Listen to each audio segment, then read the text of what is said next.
Hello everyone, কেমন আছেন সবাই? আবারও চলে আসলাম নতুন একটা ভিডিও নিয়ে। বিয়ে বাড়িতে যেতে কে না পছন্দ করে বলেন তো? আমি তো খুবই পছন্দ করি। সেজে গুজে যাব, ভালো মন্দ খাবো, তাই না? হ্যাঁ, আমি বিয়ে বাড়ি খাওয়ার জন্যও যাই, আবার সেজে গুজে যাওয়ার জন্যও যাই। বিয়ের বাড়ির মূল উদ্দেশ্য কিন্তু থাকে খাওয়া। খাবারটা যদি ভালো না হয়, যতই সাজগোজ ভালো হোক, কিন্তু ভালো লাগে না। এই তো চলে আসলাম বিয়ের বাড়ি। ছোট ছেলেকে মায়ের কাছে রেখে বড় ছেলেকে নিয়ে এসেছি, আমি আর আমার হাজব্যান্ড। এটা মূলত আমার হাজব্যান্ডের আত্মীয়র বিয়ে। যেহেতু বাবু ছোট, তাই আমি আসতে চাইনি।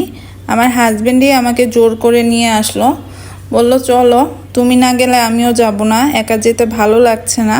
তাই প্রথমে নাই বলেছিলাম, তারপর ভাবলাম যাই, একটু ঘুরেই আসি। তাই ছোট ছেলেকে মায়ের কাছে রেখে তারপর আসলাম। এই কমিটি সেন্টারটা খুব পুরনো একটা কমিটি সেন্টার।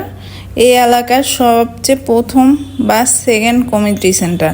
সেন্টারটা বেশ বড়। সেন্টারটা আগে এত সুন্দর ছিল না, এখনও খুব সুন্দর তা বলা যাবে না, কিন্তু আগে আরেকটু অগোছালো অন্যরকম ছিল, তাই আমরা এটাকে গরুর ঘর বলতাম।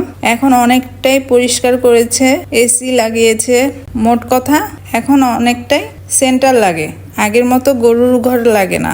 এই তো আমরা খেতে বসে পড়লাম। প্রথমে সালাদ দিয়েছে, তারপর ফ্রাই, এখন পোলাও দিয়ে দিল, সাথে তো বোরহানি আছে। আরও ছিল হলো গরুর মাংস, রোস্ট, ভেজিটেবল, অনেক কিছুই ছিল, কিন্তু আমার এত কিছু দেখানোর সুযোগ ছিল না, তাই এতটুকুই দেখালাম। কি দেখে খেতে ইচ্ছে করছে? আমার তো খাবারগুলো খেতে বেশ লেগেছে, খাবারগুলো অনেক টেস্টি ছিল। তারপর এখানে দাঁড়িয়ে দাঁড়িয়ে ছেলের খেলা দেখছিলাম। ও খুব একটা মানুষ পায় না বা বাচ্চা পায় না খেলার জন্য। আজকে কি সুন্দর বাচ্চাদের সাথে খেলা করছে। ও যেহেতু বাসায় প্রায় একাই থাকে, তাই এখানে খুব এনজয় করছে। আর আমিও তাকিয়ে তাকিয়ে দেখছিলাম ব্যথা যেন না পায়। বারবার এই সিঁড়ির কাছে চলে আসছিল, তাই ওকে ধরে ধরে ভিতরের দিকে নিচ্ছিলাম। ও তো একদমই আমার কাছে আসতে চাচ্ছিল না। পরে অবশ্য একটু ব্যথাও পেয়েছিল, তা কোনো ব্যাপার না, কারণ খেলা করতে গেলে বাচ্চারা একটু ব্যথা পাবে, এর জন্য খেলা করতে দিব না তা তো হয় না, তাই না? বাচ্চারা ব্যথা পেতে পেতেই শক্ত হবে আর বুঝতে পারবে কোথায় যাওয়া ঠিক আর কোথায় যাওয়া ঠিক না। আমার একজন ডাক্তারের একটা কথা খুবই মনে পড়ে।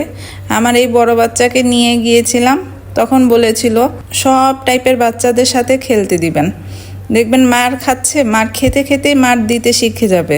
ঘরে কখনো একা রাখবেন না। তারপরে আমি আমার হাজব্যান্ড খুবই চেষ্টা করি আমার বাচ্চাকে সুযোগ পেলে বাইরে নিয়ে আসার। আজ এই পর্যন্তই। ভালো থাকবেন, সুস্থ থাকবেন। আমার ভিডিওটা যদি ভালো লাগে লাইক কমেন্ট শেয়ার করে দিবেন। আল্লাহ হাফিজ।